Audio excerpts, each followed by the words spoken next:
Okay, in this video we continue our discussion on properties of MRI tree. So let's look at some more properties of MRI trees. Okay, so this statement says a full MRI balanced tree. So MRI balanced tree of height h has more than m to the h minus 1 leaves. So a balanced MRI tree is a tree in which all the leaves are at level h minus 1 or h. So here we can see that okay, this is a balanced one. Okay, and up to level h minus 1 it is complete. Okay, and since it has height h, then at the h level, okay, it must have one more, okay, at least one more vertex. Okay, and that's the intuition behind this particular thing. So if you look into this particular tree, we can see that okay, here the height is 2. Okay, and the number of leaves here is 10, 13. Okay, and here so it's a full 1, 2, 3, 4, 5 array tree. Okay, so if we take 5 to the h minus 1, okay, 5 to the h minus 1 is 2 minus 1, which is equal to 5. Okay, so this many leaves, and we can see that okay, this is strictly less than 30. So for this particular tree it holds. Okay, so the idea is something like this. Since it's a balanced tree, okay, all the leaves are at height. Okay, so it may look something like this. Okay, so all the leaves are at height h minus 1 or h. Okay, so it could be something like this. Okay, we have a subtree of height h minus 1 and okay, we have at least one more node, and here this is going to be a complete one. That is going to be a complete one. Okay, plus some extra leaves here. Okay, because the height of the whole tree is h, and here since this is complete, okay, the total number of leaves in a complete MRI tree of height h minus 1 will be m to the h minus 1. Okay, m to the h minus 1 plus some positive quantity here.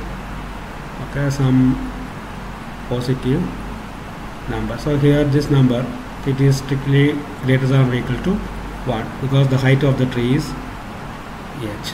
Okay, and that's why this statement is true. Okay, anyway, let's go and prove this statement. Okay, at least for this tree, okay, we verified. Okay, so let's go and prove for the general case. Okay,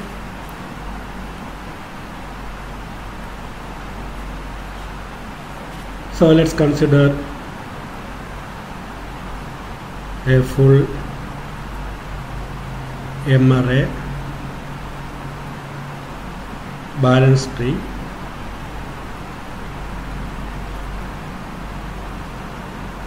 Okay, with height h.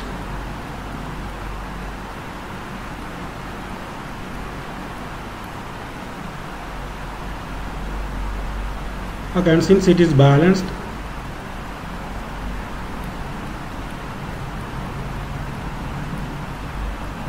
every leaf node is at level h minus 1 or h.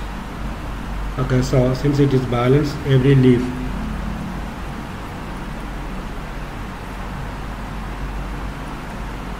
okay is at height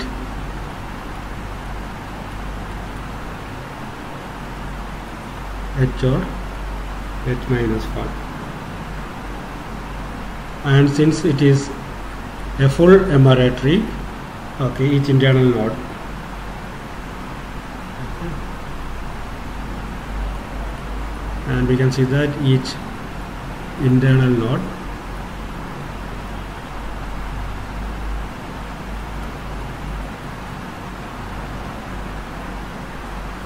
has m children. Okay, so since it's a full emerald tree and since it is balanced, the height of the leaf or the leaves are at level h or h minus 1. Then since it is a full emerald tree, each internal node has m children.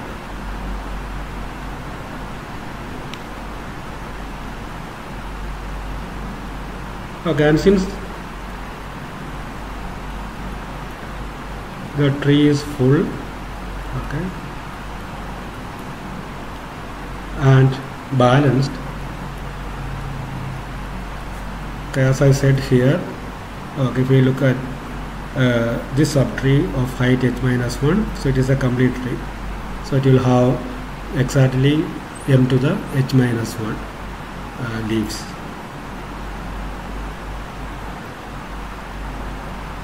Okay, so since the tree is full and balanced, there must be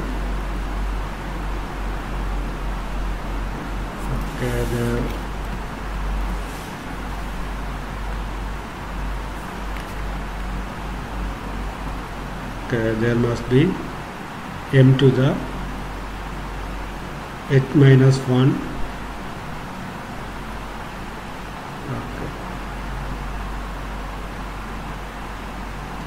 vertices or nodes, okay,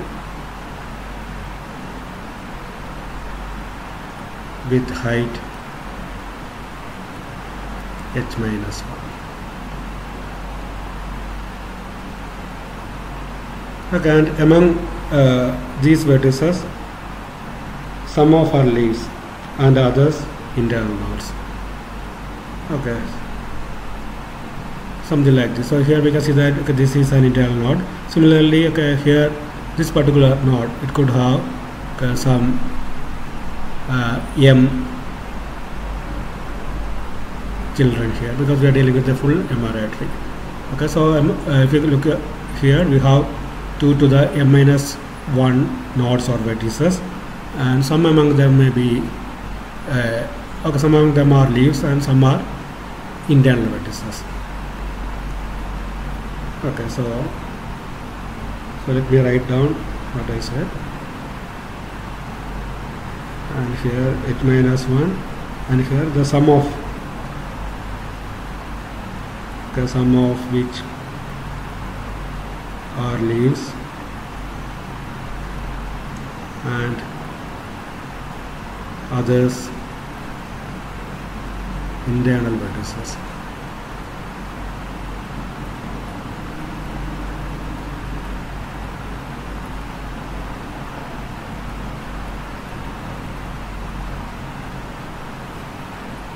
And here we can see that, okay, for each internal vertex, okay, for each internal vertex we have m children, because we are dealing with a full emerald tree.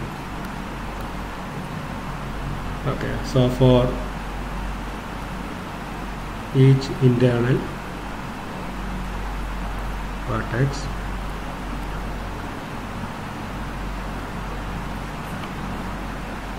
okay, at that height, with height h minus 1, okay, there must be m leaves.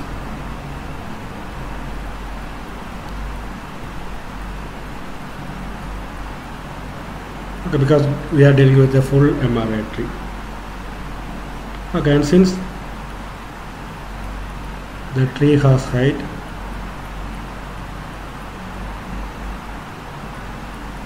h,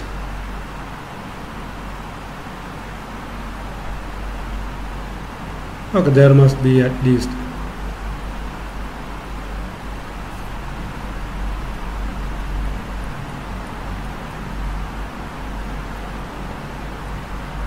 m leaves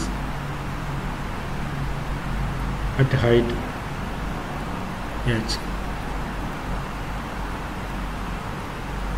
Okay, so that must be the case, right? Because okay, here we have these two, m to the h minus 1 vertices here, and since the height is h, okay, one of these vertices, okay, must have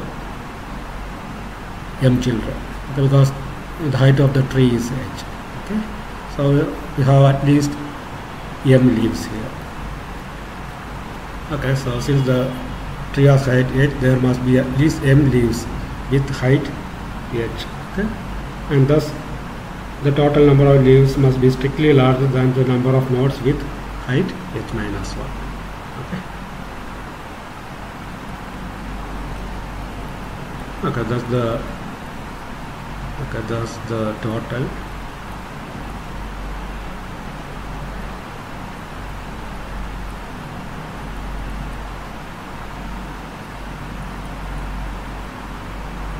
Total number of leaves must be strictly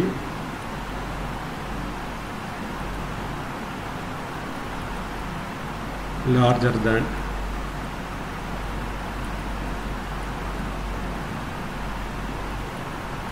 the number of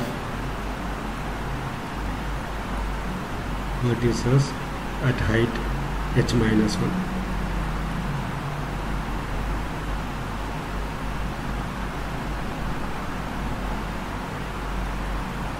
With height h minus 1. Okay, so that says that is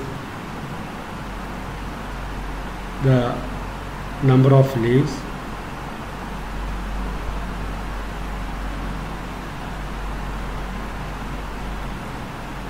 okay must be strictly greater than m to the h minus 1. Okay, and that's what we want to prove, and that's the proof.